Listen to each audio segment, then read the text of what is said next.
आपल्या शहरात पक्ष्यांना खायला देणं म्हणजे पुण्य मिळणं असं मानलं जातं. यामागे एक मोठी समस्या निर्माण होते, ती म्हणजे पारव्यांचा होणारा त्रास. बिबवेवाडीतील डॉल्फिन चौक असो किंवा शहरातील इतर भाग, सकाळच्या प्रहरी पक्षीप्रेमींनी टाकलेल्या धान्यामुळे पारवे मोठ्या संख्येने गोळा होतात. हे पक्षी आणि त्यांची विष्ठा आजूबाजूच्या लोकांसाठी आता त्रासदायक ठरते.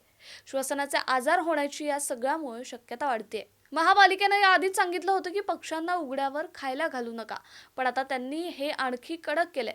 डॉल्फिन चौकामध्ये पारव्यांना खाद्य टाकण्यासाठी केलेली व्यवस्था हिरव्या कापडाने झाकण्यात आली आहे. तसेच काही फलकही लावण्यात आले, जिथे नागरिकांना पारव्यांमुळे होणाऱ्या आजारांची माहिती दिली गेलेली आणि उघड्यावर पक्ष्यांना खायला देणाऱ्यांवर कारवाईचा इशाराही देण्यात आलाय. महापालिका शहरभर या संदर्भात जनजागृती करते. पारव्यांचा त्रास कमी करण्यासाठी महापालिकेच्या भूमिकेविषयी तुम्हाला काय वाटतं? आम्हाला कमेंट बॉक्समध्ये जरूर कळवा आणि पाहत राहा सिविक मिरर.